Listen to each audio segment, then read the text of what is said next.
Ngani zakwethu siphendula imibuzo futhi sisaqhubeka ugogo bathini embatha lona.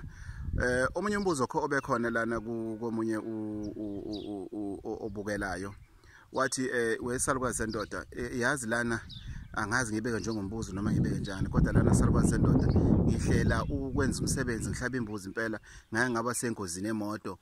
Manje ngifuna ukubonga abadala ukuthi bangisindise engozini emoto. Manje ngibona ukuthi kufanele ngihlabe imbuzi. Maye uyaphi lapho? Uyaphi lapha embuzini? Uyaphi lapho? Awukwazi ukuhlaba imbuzi ubonga abantu abadala bakusindise engozini. Ngoba fanele baquestion ukuthi kuze ngene engozini benikuphi nina. Kanti ithonga lisebenza kanjani bakethu? Ungathi uthuma ingane wena bese unika usheleni ukuthi ngiyabonga la uyekhona na usheleni. No, alenziwa kanjalo idlozi. Edlozini kugweme ukuthi uzoya edlozini uthi uyobonga. Lento engiyikhulumayo iyakayenzeka komunye ubaba wayefika ekhaya ezobonga kubaba ukuthi ezotshela ubaba ukuthi no wayengazange uzobonga kubaba. Wayezotshela ubaba ukuthi ufuna ukubonga ukuthi abakubo bamsindisa. Ubaba wamtshena kwakubaba uSibiya mangaphosisi.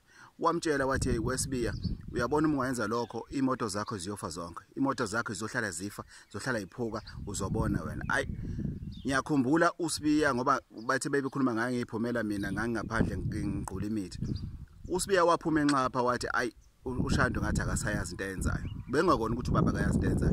Ngempela kwangena ubaba dehlala kude nasekhaya izinto zaqala ngempela zaqhaqheka. Yini na idlozi alisabhekanga usubongile phela edlozini. Mulibonga idlozi ukuthi uyabonga into ethize uyalisusa ifocus yalo kuwena. Ngoba nalo mhlambe lesayibuza ledlozi ukuthi kwenzeke kanjani.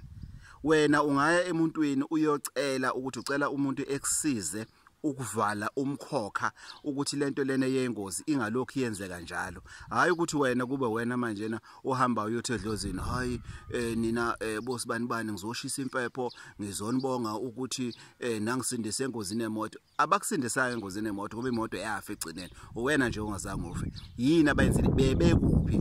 Lento esasikhuluma ngayo ingane zakwethu ukuthi kubalekile ukuthi ube ne communications ama ancestors akho so that mawenzeka into embi ukuthi wazi ukuthi mawubabuza ukuthi benikuphi kuze ngivekele into ethize bekwazi ukuthi besukume bekwazi ukuthi bekulungisele izinto ingaphindi yenzeke lento le. Into efana uyenzeke embukeli wegogo bathini batha TV uyogezwa kuvalwe umkhokha ukuthi lento ingaphinde yenzeke ukuthi ulimale engozini emoto.